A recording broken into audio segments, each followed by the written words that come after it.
Hello, welcome to Physics 105. My name is Greg Francis, and this video is intended to get you ready for the very first day of class. It has three purposes. First, we're going to try to expose you to the culture of the class, how you turn things in, what goes on during the lecture, that sort of thing. Second, we'd like to expose you to the different resources that you have available to you online. And lastly, we're going to look at a quick math quiz to make sure that you have the proper skills to be successful in Physics 105. So let's get started. Let's talk about the textbooks for the class. The main textbook for the class is this one with Charlie Chaplin on it. It's called College Physics, Putting It All Together. It was written with two of my friends, Ron Hellings and Jeff Adams, and I believe you'll find that it's a lot friendlier read than you get in a typical intro class for this level of course. The other book that we will be using in the tutorial portion of the class is called Tutorials in Introductory Physics, and this is some of the best physics curricular material that has ever been produced. It comes out of the University of Washington, the physics education group there, and it's a 2-volume set that costs $100, and that's a lot. But the bookstore has been able to work a deal with the publisher where they just take the chapters that we need and bind that together into a little special publication, and they're going to charge us $3.50 for that. So I think that's a real bargain. Now the reading assignments are on the slides for each lecture. That'll tell you what you need to read for the next lecture. You can also find it on the schedule at our website that I'll talk about in just a moment. But I would encourage you to read before you come to the lecture. Now, when I was your age, and that was a million years ago, I would always read each chapter 3 times.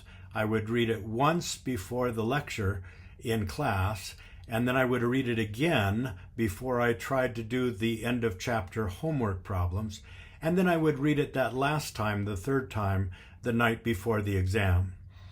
But I had no social life at BYU. It was sad, and so you're going to have to decide what works for you. I would encourage you to read very, very slowly and carefully. This is not a romance novel. Everything in there needs a wrestle. You've got to wrestle with the ideas and make them your own, and so don't expect to just race through those chapters. Now, the lectures in the class will be fairly active, and we're going to encourage attendance in those lectures by using clickers. And you can use first generation clickers. You can use the where am I? There we go. This is the more recent clicker. I don't have a first generation clicker.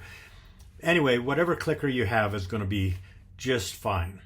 Now, we want you there in the room because we want you to be different people when you leave the room than when you came in. And that doesn't happen when you just sit there and take notes, passively from the screen. You need to be talking to your neighbor, working on problems with your neighbor. It's going to be a very dynamic place. Now, every now and again, I will give pre-tests in the lecture, and these are to get you ready for the tutorial portion of the class. Now, the pre-tests are written such that 95% of you are going to think that you got it right. You're going to think that it was the easiest question that you were ever asked. And 90% of you are going to get the pre-test wrong. Okay, these pre-tests reach into your guts and look for what we call misconceptions. You see, we all grew up learning physics. We used tools, we learned how to drive, we live in a physical world. And if you're like me, or like most people, you taught yourself some physics that just isn't right. It just doesn't fit together. And so a lot of what we're going to be doing in this class is unlearning things that we taught ourselves as we were growing up. And that's a difficult thing to do. So we've got our work cut out for us. Now, I also use these pre-tests to train my teaching staff. We're going to have a large group of undergraduate teaching assistants that are helping me teach the class. And in order for them to all be on the same page, I have to bring them together once a week and have a training meeting. Now, during that training meeting, what I'm going to first do is give them the same pre-tests that I gave you and make sure that they don't have some of these misconceptions that we're trying to fix. And then I'm going to give them a stack of your pre-tests so that they can read through and see what things you are struggling with, what things are giving you a hard time. And that way they'll be better prepared when they meet you in the tutorial to help you. And the third reason that I give these pre-tests is to help you see that you got your money's worth. By the end of the tutorial each week, you are going to know the right answer to that pre-test. You're also going to know that it's not the answer you gave earlier in the week, and you're going to see growth. Now, in the lecture, I'm going to do demos which are sometimes life-threatening. And that's because not all of you want to be in this class. If I were to ask how many of you are taking this class because you have to, because it's required for your major, nearly every hand would go up. And I don't take that personally. I just recognize that that's what it is. But I feel an obligation as a teacher to try to make the class as engaging and as exciting as possible. And I have learned over the years that the closer the professor comes to death, the more you pay attention. Okay, and that's why I do demos like the bed of death. I'm going to, at one point in the class, lie on a bed of death, bed of nails, and then we'll put a chest plate of death on my chest. We'll put a cinder block of death on my chest plate of death, and then the assistant of death, the angel of death, one of you will be swinging a great big sledgehammer to smash the cinder block of death. And if I live, we're going to talk about impulse and momentum. If I don't live, the semester's over. Everyone gets an A. We'll see how it goes. Okay? Now, during COVID, there was a need for us to put our lectures online. And so I created a YouTube channel where I took all of my lectures and put them up at this address. And it looks like this when you go there. And what you see, let me get my pointer here. What you see is that we have this list of videos here under Physics 205. That's what we call this class at Montana State University. And this link here takes you to 9 50-minute lectures. And these are the lectures that we're going to be covering before the first midterm in the course. And they're on motion or kinematics. And then these 10 lectures are the lectures we'll be covering before we get to the second midterm in the class. And then these are the lectures before the third midterm, and these combined are going to be before the fourth midterm. Now, I recognize that not everyone wants to sit down and watch a 50-minute lecture on physics, and so I've broken it up into what I call quick concepts. And so here, what you find are short 5-minute videos, each one on a different specific idea. So if you're just stuck on one particular idea, rather than dragging yourself through a 50-minute lecture, you can just go and find that short little video that will help you out. I also have a section here on demos. And this is primarily for those of you, blessed souls, who are going to be high school and middle school science teachers. A lot of times when you go out to your school district, they don't have a lot of money for equipment to do demonstrations. And so I have pulled out the demos that we'll be using in our class so that you might use those in your high school or middle school class. For example, we have a quantum levitation track that this costs $6,000 and it comes from Israel. And I'm guessing that your high school is not going to have one of these, where we have superconducting pucks levitating above a magnetic track. You also have a puck that's down here. You can see it down below, that's going below. Okay, so those are a resource. I really hate to point this out. I feel embarrassed for saying anything about it, but as long as you are at this website, would it hurt you so much to just hit that subscribe button? I don't get any money from subscriptions, but if I get more subscribers, I'll have fewer commercials on my site. So think about that. Let's talk about those tutorials that I've referred to here and again. It's like a lab, but not really. It's different. It's activities that you'll be doing with a small group of your fellow students, and these these activities are meant to push you up against those misconceptions that you have. We get you running in a direction where you think you know the right answer, and then suddenly your answer doesn't seem to make sense anymore. And then, and only then, are you humble enough to try to rebuild your model of the universe. Now, this particular style of learning requires that we be wrong, but not just regular wrong, not vanilla wrong, wrong in public. And that's the most painful kind of wrong. And we're not going to survive that. We're not going to get through that unless we can agree to be friends. I mean, we've all done dumb things or said dumb things in front of our friends, and then we laugh about it. We get through it.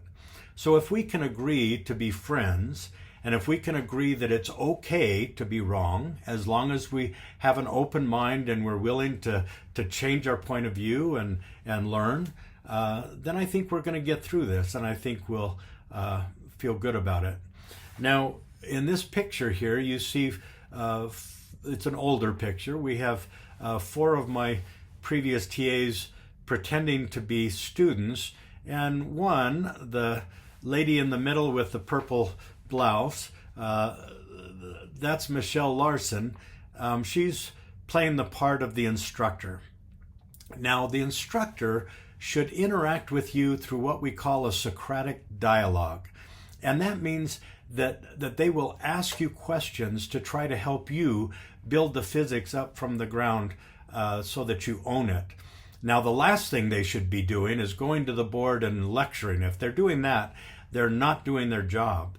They need to be helping you to find the answers. Now, I'm really proud of Michelle. She was my very first grad student 33 years ago. And now she is the CEO and director of the Adler Planetarium in Chicago. She was the very first female director of a major planetarium in the United States. Very, very proud of her. The fellow on the right is Shane Larson. That's her husband. He's an astrophysicist. He's okay. He's okay. The tutorial materials use an approach called guided inquiry. And these are highly structured activities, so structured that sometimes you feel like we've reached up your nose, grabbed your nose hairs, and we're dragging you through the ideas. And each and every sentence is written in such a way that it helps you to build up these ideas. Every page break is where it needs to be. And this is built on 25 years of careful research at the Physics Education Group at the University of Washington in Seattle. Homework comes in 2 flavors. There's a homework associated with each of the tutorials, and this homework is conceptual, much like the tutorial itself. And these are the key to success on the exams because they will be similar questions to what you'll answer on the exams. These are due at midnight on the Wednesday following the tutorial, and we can find these homework assignments at the website max.byu.edu. And Max is just the physics department's version of Learning Suite, and I'll talk to you about that in just a moment. I like Calvin and Hobbes. I don't think the schools assign enough homework. And so we have a second flavor of homework, and this we call daily homework. And this is from that main textbook, the Brown textbook with Charlie Chaplin on it. And these are end of chapter questions. And these are due at midnight on Tuesday and Friday. And you can find these questions again at the website. And I'll show you how to find that. At this website, you'll be able to find the lecture notes. What I'm giving you right now will be there. You'll be able to complete your homework assignments, both the end of chapter homework and the tutorial homework. You'll be able to find the homework solutions after you've turned in your homework. You'll also find sample exams and the solutions to those exams, as well as your grades. Now, this is what the website looks like. This is Max, and this is the dashboard, the main page. And if you look there, what you find, let me get that. You've got the week ahead of you. If you want a fuller schedule, you can click right there. That'll go further in the future. You've got the announcements that are going in the class. There's the link to that YouTube channel. If you go up here and hit schedule, you get a schedule for the whole semester.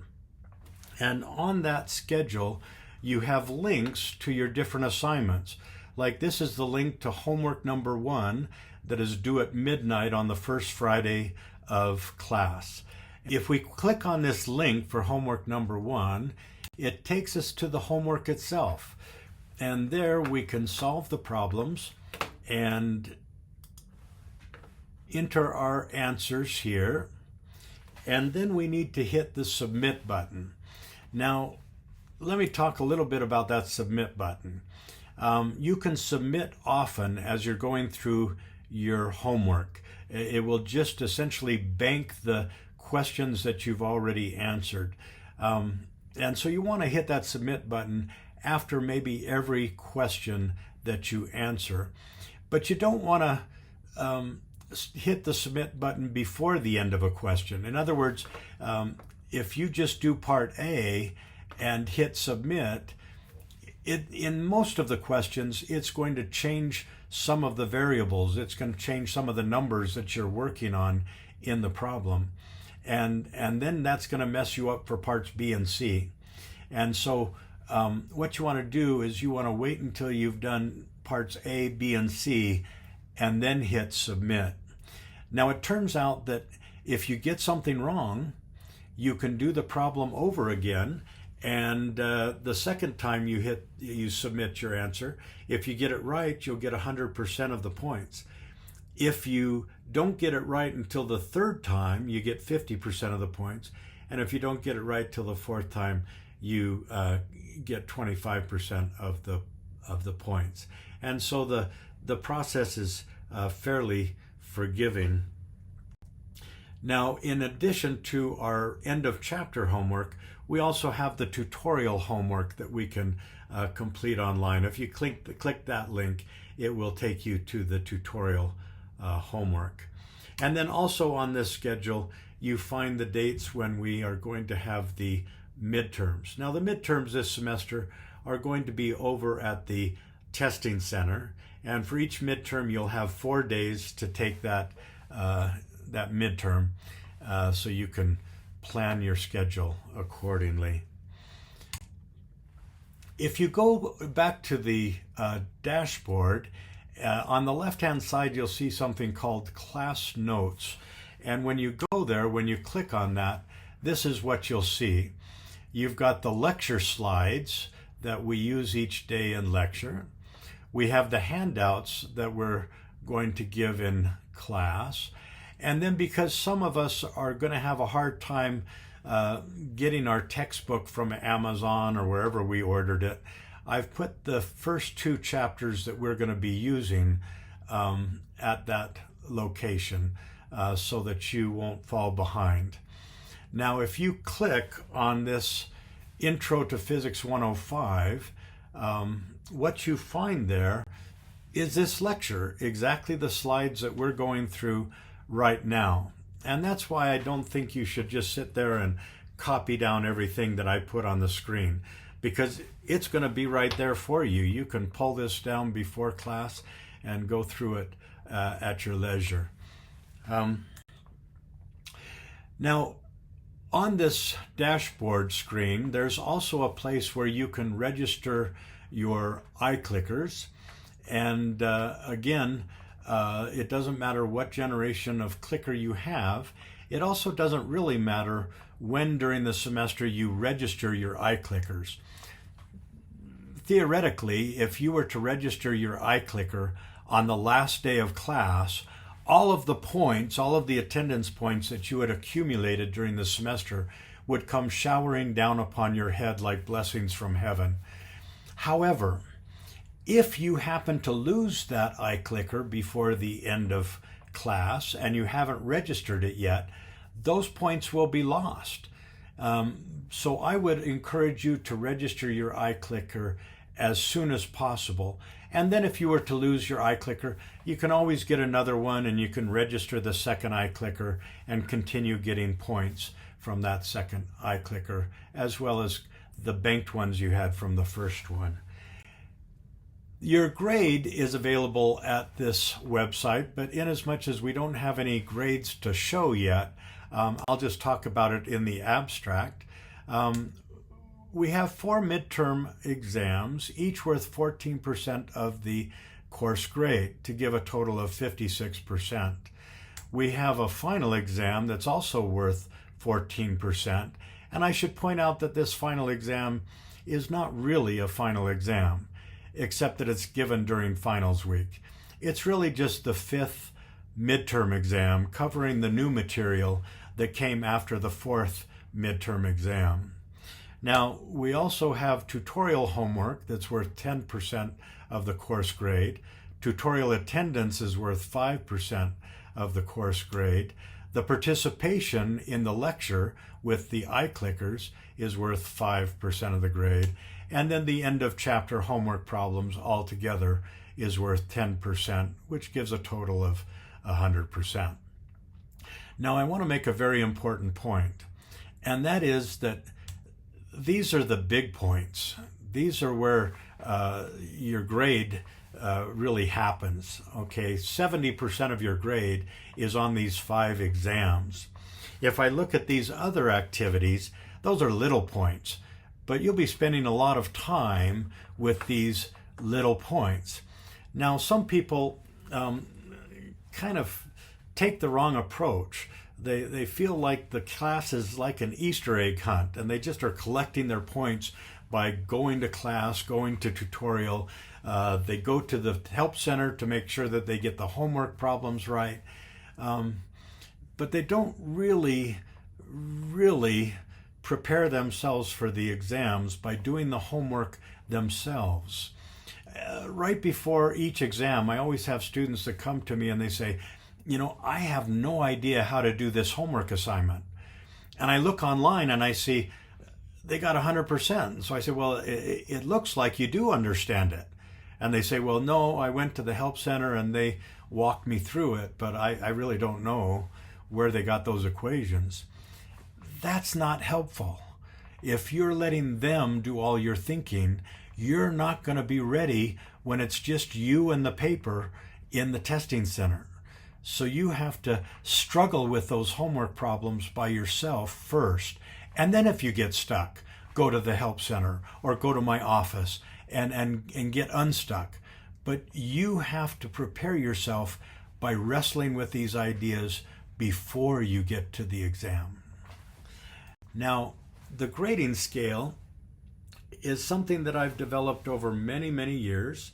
And I know that a lot of you are pre-med students, pre-dent students, and that you're going to need an A or a B to get into medical school or dental school.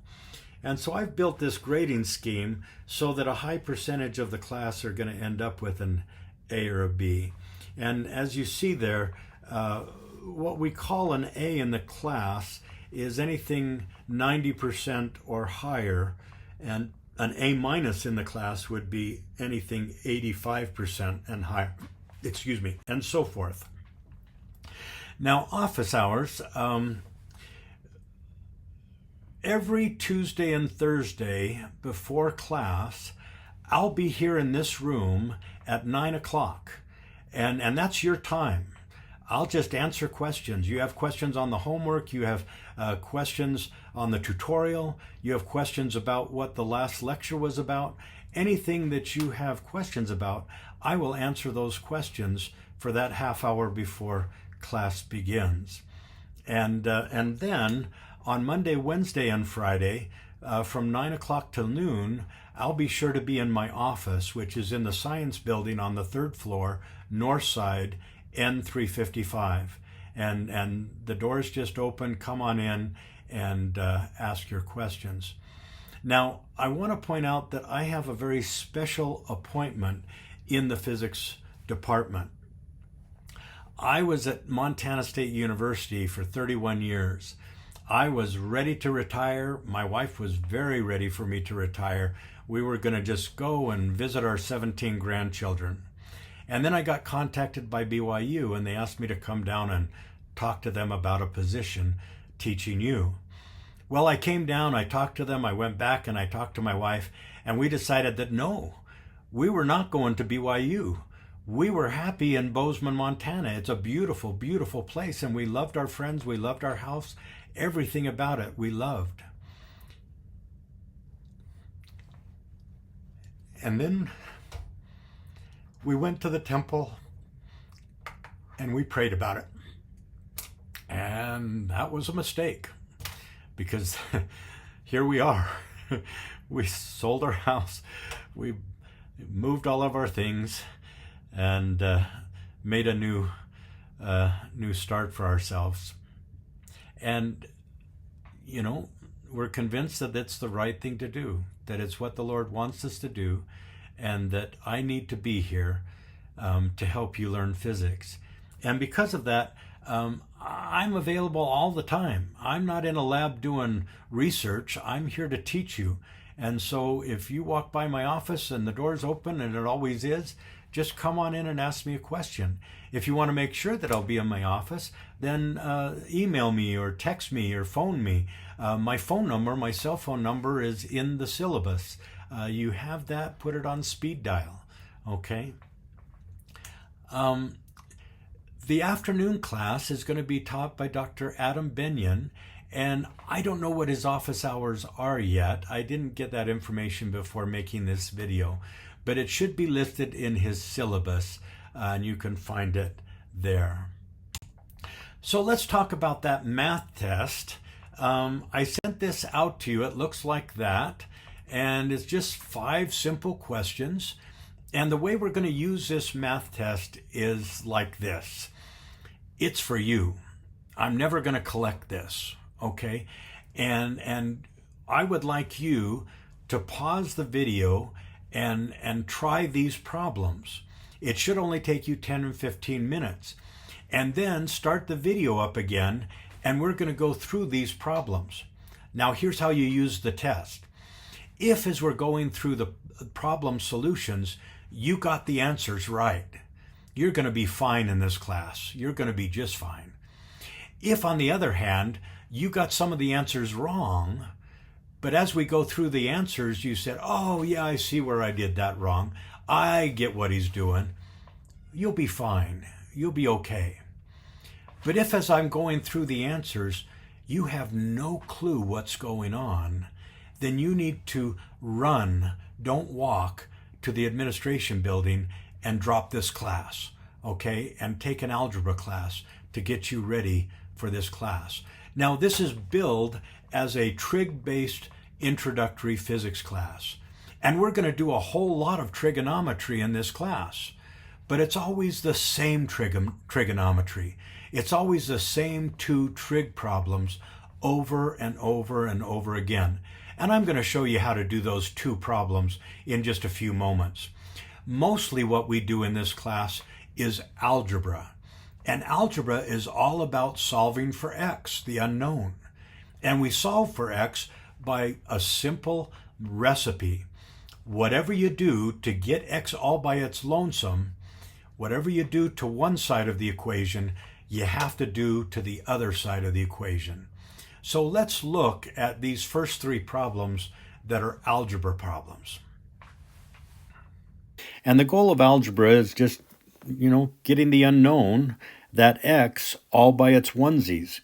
And the way we do that is to always do the same thing to the left-hand side of the equation that we do to the right-hand side of the equation.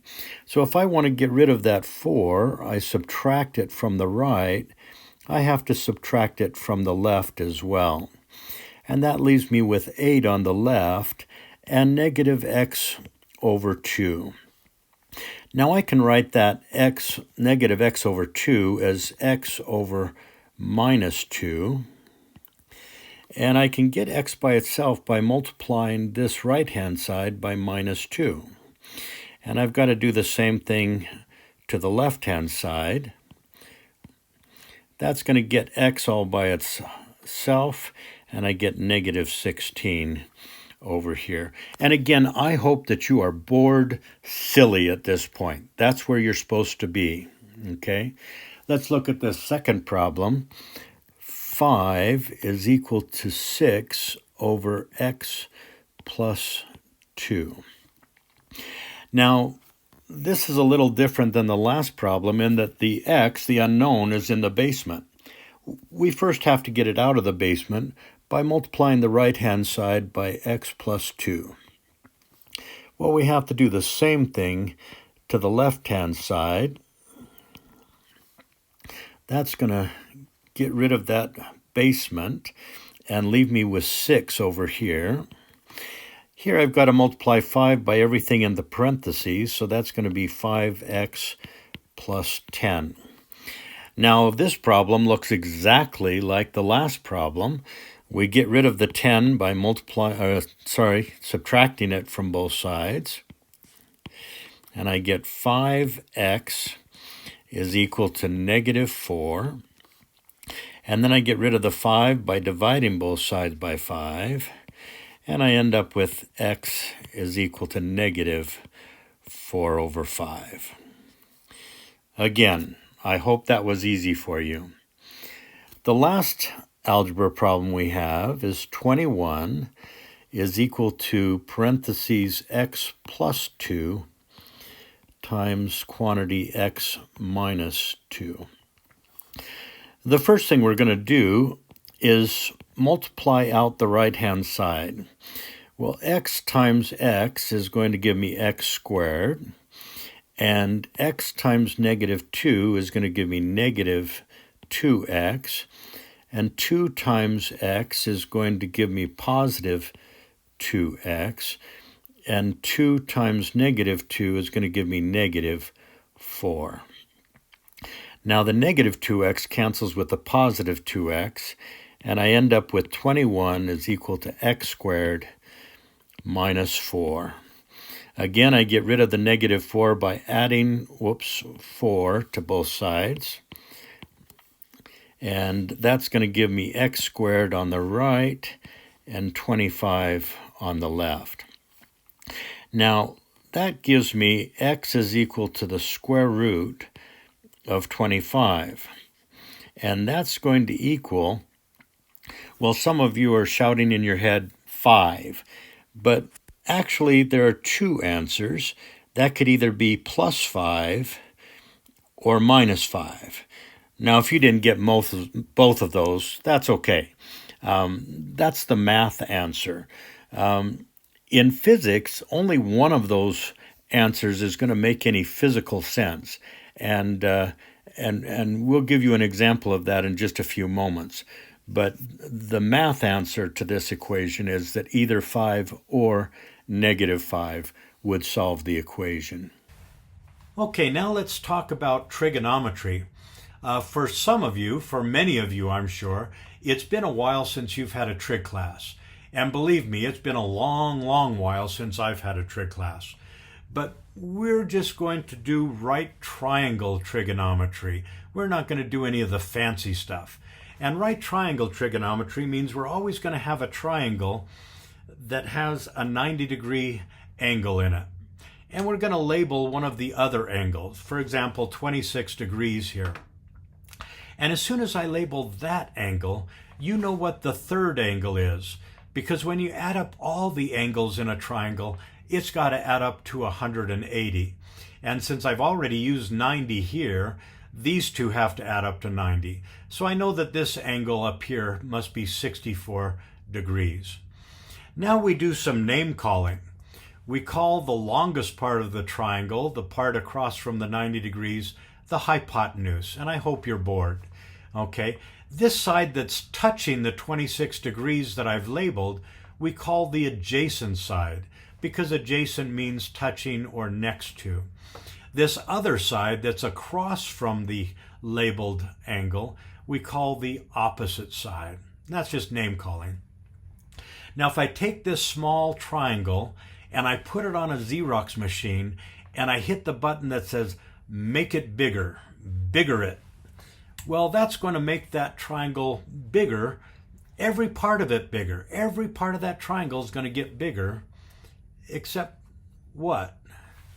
Well, except the angles. They're going to stay the same. And so we say that this large triangle is similar to that small triangle. Indeed, all triangles that have these three angles, 90, 26, and 64, are similar to each other.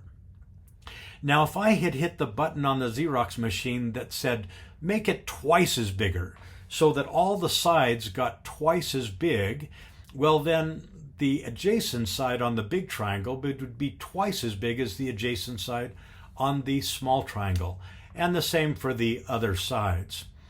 Now what that means is that whenever I have similar triangles, I can take the ratio of any two sides.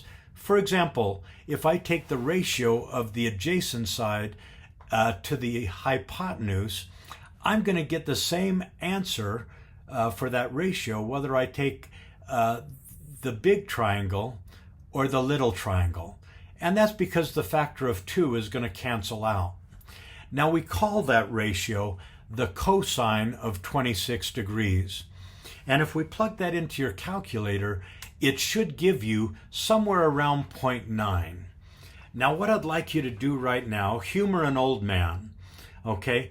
Just in a moment, pause this video, take out your calculator, and see if you get somewhere around 0.9 when you plug in cosine of 26 degrees. Because if you don't, if you get something very different from that, that means that your calculator is set on radians instead of degrees. And that means you're going to get every homework problem and every exam problem wrong. And you don't want that. Now, if you have trouble switching your calculator from radians back to degrees, come see me and I'll help you to do that. Now, we can also define the ratio of the opposite over the hypotenuse. We call that the sine of 26 degrees. And then we can also define the opposite over the adjacent that we call the tangent of 26 degrees.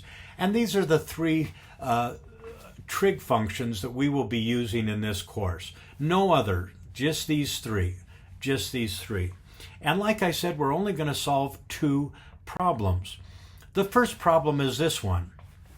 I give you the hypotenuse of a triangle and one of the angles, it's a right triangle, and I ask you to find the other 2 sides. We do this problem when we take a vector, we'll talk about vectors on the first day of class, when we take a vector and break it up into its components, its horizontal part and its vertical part. We're doing that by doing this trig problem. Now, I know that most of you have memorized Sohcahtoa, And I know that because when I look at that first exam, you've all written it on the first page of the exam to remind you, Sokotoa, Sokotoa, Sokotoa. And if that's the way you want to live your life, that's fine. You're adults. You can throw your life away that way, whatever. But I'm going to show you a better way, a way that I like to call the Francis way. And that is to say that if the hypotenuse on that triangle is 65, well, then so are the sides. And you're saying to yourself, no, Greg, that's not right. That's not even right. But I will argue that it's got to be 65 times some fudge factor. Those sides have to be proportional to 65. Because if I make the hypotenuse bigger, if I double that, everything else doubles. And so I just have to remember what the fudge factors are. And it turns out that the fudge factors are the sine and cosine of 26 degrees. And so I just have to remember which one gets sine and which one gets cosine. And then I notice that this side here, the adjacent side, is cozy with the angle. And that means it gets the cosine of 26 degrees, and the other one gets what's left over, the sine. And when I plug that into the calculator, I get these numbers that no one cares about, not even me. So that's the first trig problem we'll be solving over and over again. The second one is just the opposite. In the second problem, I give you the sides and ask you to find the hypotenuse and that angle. Now we do this problem when we're taking the components of a vector and putting it back together to get the original vector. And we do this usually at the end of a physics problem. Now to find that hypotenuse, we just use Pythagorean theorem. And we know that the hypotenuse squared is equal to the sum of the square of the two sides. And that tells us that we have a hypotenuse squared equal to 25. Now, just a few moments ago, we found that there were two answers to this equation, that h could be either plus 5 or minus 5, if you're a math major. But if you're a physicist or if you're someone taking a physics class, you know that we're trying to find the length of the side of a triangle. And you've never found a length that was negative 5 meters, have you? No, these lengths are always positive. So even though there are two possible math answers to this equation, there's only one answer that is physically reasonable, and that's h equals positive 5. Now we've used the sine and cosine functions, but we haven't used the tangent function yet. And we're going to do that right now, because the tangent of that angle that I'm looking for is the opposite side divided by the adjacent side. And so what I'm looking for is the angle whose tangent is 0.75. So what I do is I plug 0.75 or 3/4 into my calculator, and then I hit the inverse tangent button. And that's going to be in a different place for different calculators. You're just going to have to figure out where it is on your calculator.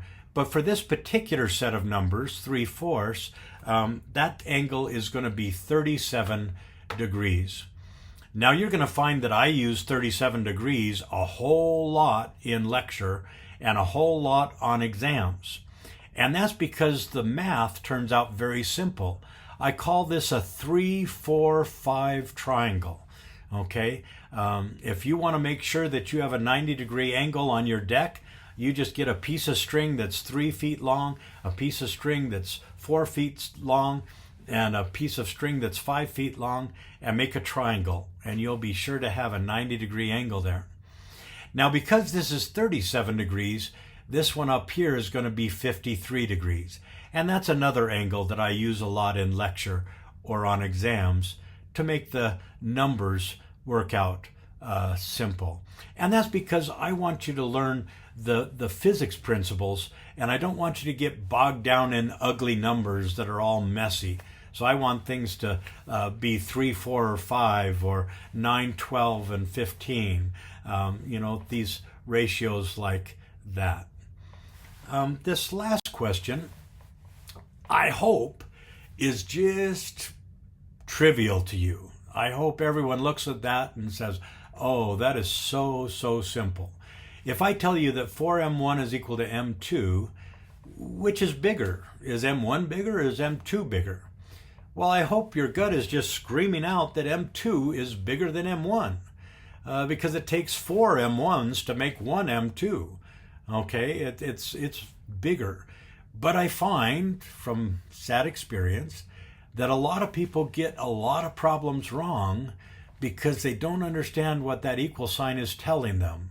And they somehow don't make that connection that it takes 4 of the m1s to equal or be the same as one m2. I hope that's not you. I hope that's someone else in the class, but not you. Well, people, I am excited to meet you on that first day of class. I'm excited to be your teacher. I'm excited to have this adventure with you. I have taught this class well over 100 times. But this is the first time I've ever taught you, and that makes it the first time. See you in class.